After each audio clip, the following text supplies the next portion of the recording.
The second movement of Beethoven's Sonatina in F is perhaps even more energetic and lively than the first movement.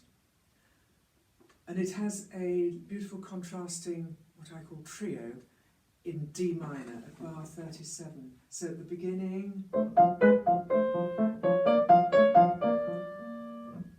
then the trio,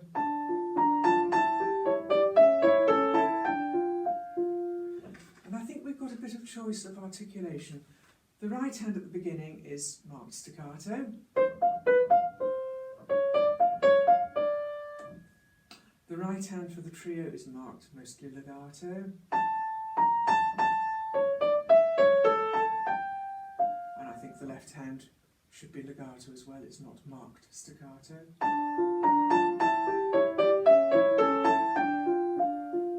But the left hand at the beginning, it's not marked staccato. We could play it legato.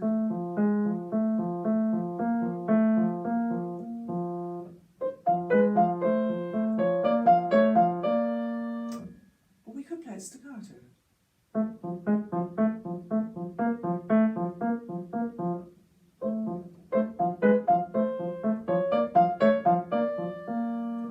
I think we have the choice. Then we've got the shaping. At the very beginning, the outline of the chords is so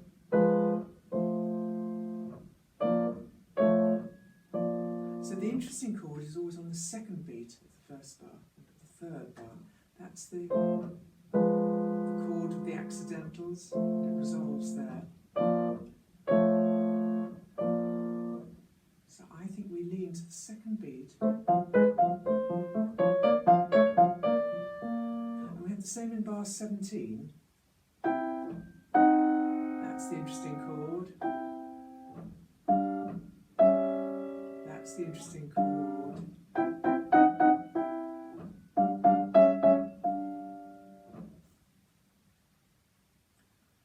We have a little turn at bar 4. Make sure you know which notes you want to play. I play G, F, E, F, E. I play them with fingers 4, 3, 2, 3, 1. I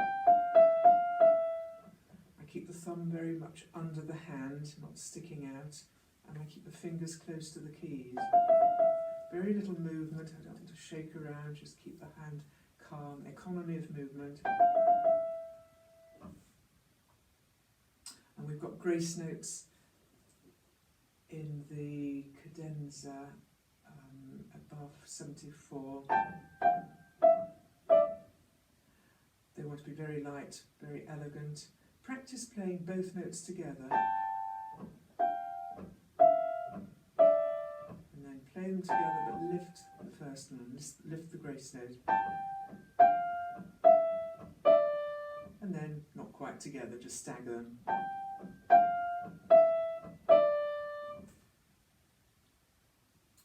We've got semiquavers, a lot of semiquavers, which are quite fast in this piece, in the right hand. So how could we practice them? Let's take the little passage from, say, 25. We could wait extra long on the first note of each group of 4. We want to be as relaxed as we can. So put in a stop on the first of each group.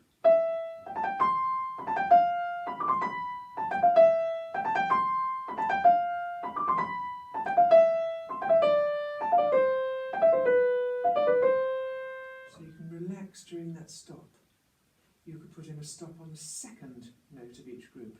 I'll shorten that, I'll go from bar 23 now.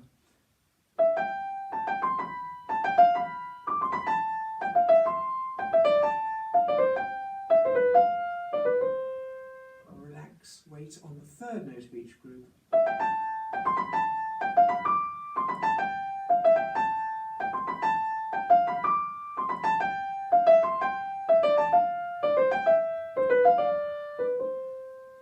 Fourth note.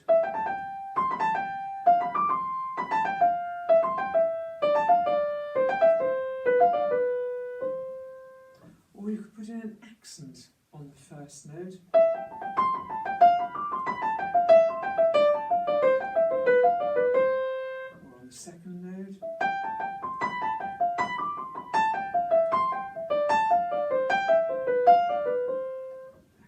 third note,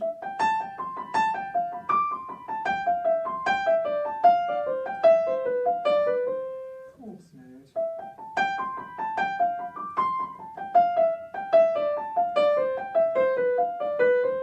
and that will identify if you have any lazy fingers that aren't really playing their note properly. Accent each one individually.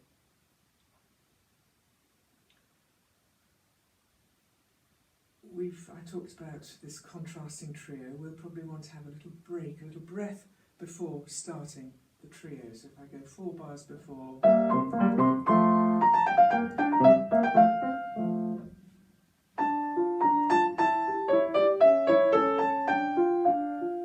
where we've just got to, we've got a lovely feminine ending.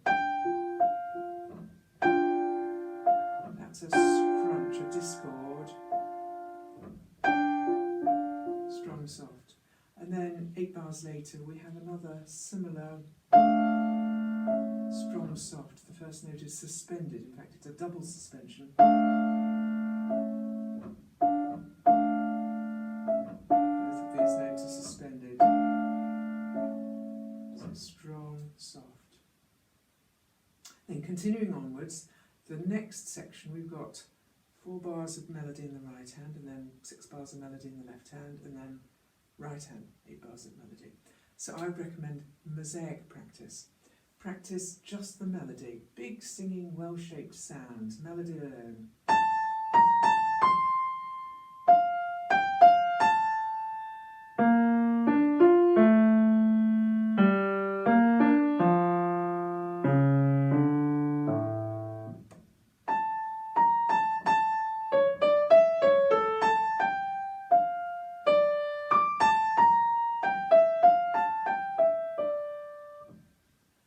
And then practice the accompaniment all the way through, very soft.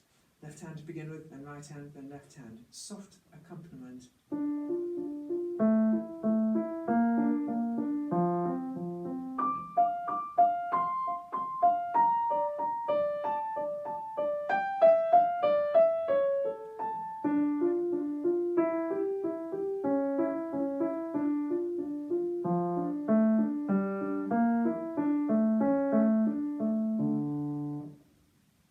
Together, that sounds.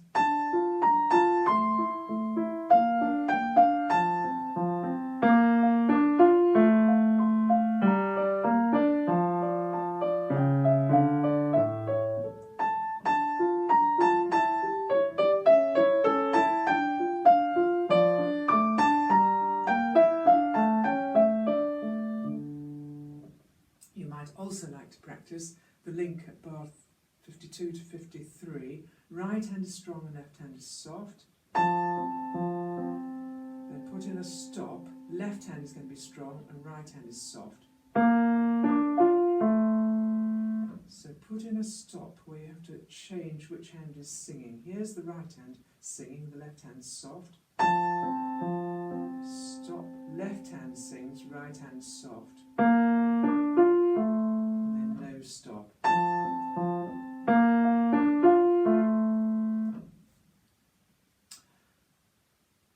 Left hand bar 8 has a rolled chord.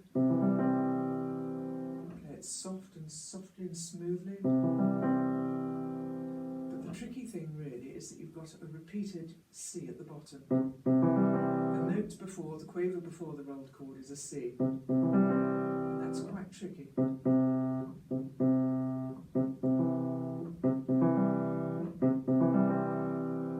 around with that, then go back a quaver. Go back a beat. Go back a bar. Go back another bar.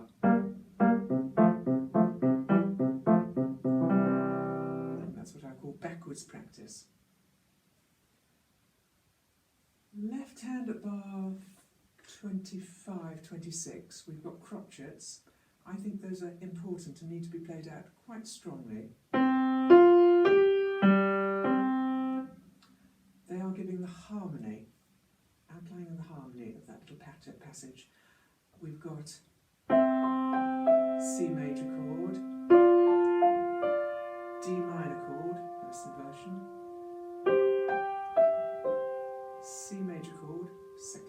position. G major chord with a seventh, a G7 chord, a dominant seventh, ending on the tonic C. So a fair bit of left hand there. Use of pedal, very little, I think.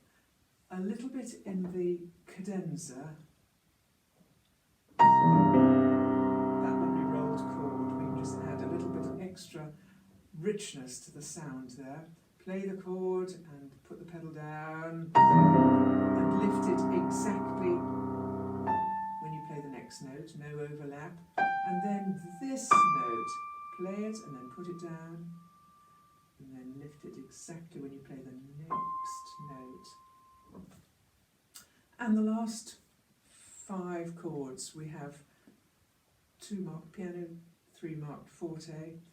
We can add some pedal, just direct pedal, because all the chords are separated.